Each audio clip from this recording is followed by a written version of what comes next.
Assalamualaikum warahmatullahi wabarakatuh. Perkenalkan, nama saya Muhammad Safir dari Prodi Rekayasa Perangkat Lunak. Jadi di sini saya akan menjelaskan terkait dengan Decision Support System atau bisa dikatakan dengan DSS. Baik, langsung saja.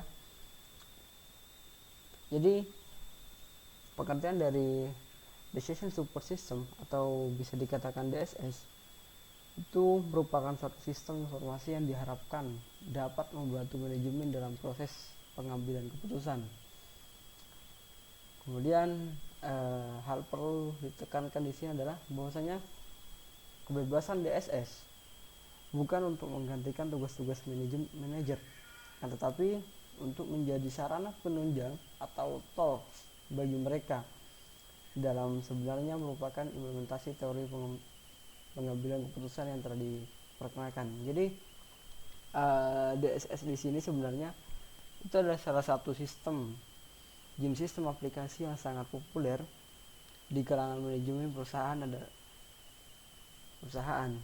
Seperti misalkan dalam perusahaan BNI, misalkan ketika ada pengaduan atau bisa dikatakan seperti live chat lah. Karena sistem bakar itu sebagai sarana penunjang dari pengganti dari tugas-tugas sebagian tugas dari manajer, begitu kira-kira. Jadi DSS di sini sebenarnya merupakan implementasi dari teori pengambilan keputusan yang telah diperkenalkan oleh ilmu seperti operation, resource, dan manajemen schemes. Hanya bedanya ada beberapa diantaranya. Kalau yang dulu untuk mencari suatu penyelesaian masalah yang dihadapi suatu customer atau user, itu harus dilakukan perhitungan interaksi secara manual. Nah, maka dari itu komputer atau PC telah menawarkan kemampuan ini untuk menyelesaikan persoalan yang sama dalam waktu relatif singkat.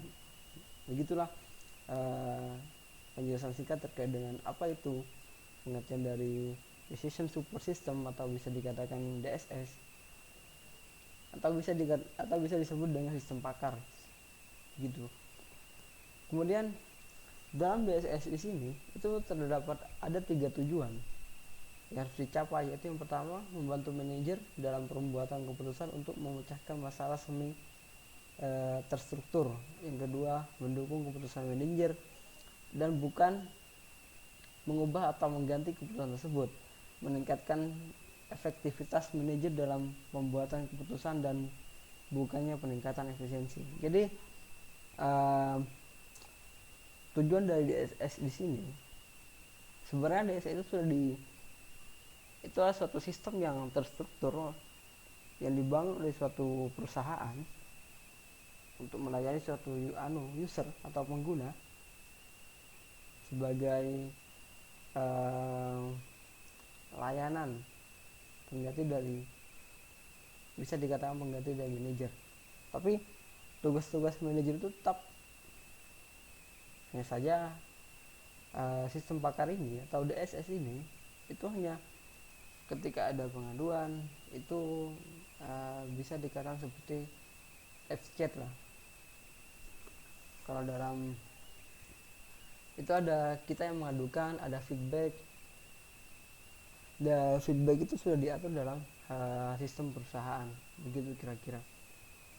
Kemudian ada beberapa karakteristik dalam kemampuan Decision Support System atau DSS ini. Di antaranya yang pertama, DSS menyediakan dukungan bagi pengambil keputusan utamanya pada situasi semi terstruktur dan tak terstruktur dengan memadukan pertimbangan manusia dan informasi terkomputerisasi.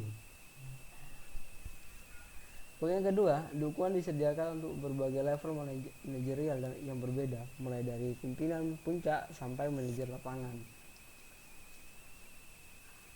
Adapun yang ketiga, yaitu dukungan yang disediakan bagi individu dan juga bagi grup. Jadi berbagai masalah organisasi melibatkan pengambilan keputusan dari seorang dalam grup. Nah, untuk masalah yang strukturnya lebih sedikit, seringkali hanya membutuhkan keterlibatan beberapa individu dan departemen dan level organisasi yang berbeda.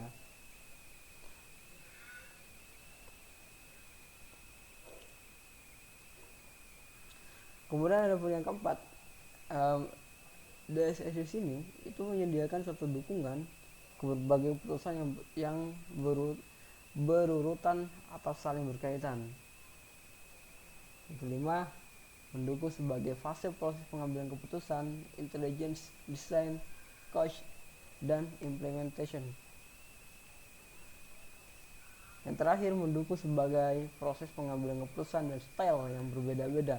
Ada kesesuaian di antara DSS dan atribut pengambilan keputusan individu.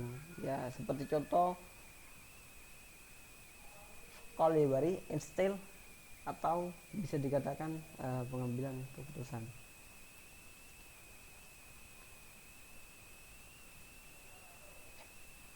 Dan selanjutnya, DSS di sini selalu bisa beradaptasi sepanjang masa. Pengambilan keputusan harus reaktif, mampu mengatasi perubahan kondisi secepatnya, dan beradaptasi untuk membuat DSS selalu bisa mengenai perubahan ini. Jadi DSS di sini itu ialah fleksibel, sehingga user dapat menambahkan atau menghapus, mengkombinasikan, mengubah atau mengatur kembali elemen-elemen dasar, yaitu bisa dikatakan menyediakan respon cepat pada situasi yang tak diharapkan. Nah, kemampuan inilah yang memberikan analisis yang tepat waktu dan cepat setiap saat. Jadi DSS di sini itu sifatnya lebih fleksibel, respon lebih cepat, dan tidak membutuhkan waktu yang lama. Artinya itu bisa dikatakan fast response. Kemudian DSS ini mencoba untuk meningkatkan efektivitas dari pengambilan keputusan, yang akurasinya itu bisa lebih cepat dan lebih efisien. Kemudian bukan dari hanya komputer, tapi pengguna juga harus mampu menyesuaikan sendiri terkait dengan sistem yang sederhana ini. Sistem yang lebih besar dan dibangun oleh organisasi pengguna tadi dengan melibatkan sedikit saja bantuan dari spesialis di bidang information system, atau bisa dikatakan IS. Kemudian dalam tingkat lanjut, ini dilengkapi dengan komponen knowledge yang bisa memberikan solusi bagi user yang lebih efisien dan efektif bagi berbagai masalah yang pelik. Kemudian ada beberapa terkait dengan prinsip dasar Decision Support System atau DSS, yaitu struktur masalah yang sulit menemukan masalah yang sepenuhnya terstruktur atau tak terstruktur. Ini berarti DSS diarahkan pada area tempat sebagai besar masalah berbeda. Dukungan keputusan DSS itu tidak dimaksudkan untuk mengambil manajer. Jadi segala tugas dari manajer itu tidak semata-mata diambil oleh DSS ini. Cuman hanya ada beberapa yang itu dikerjakan oleh sistem DSS ini.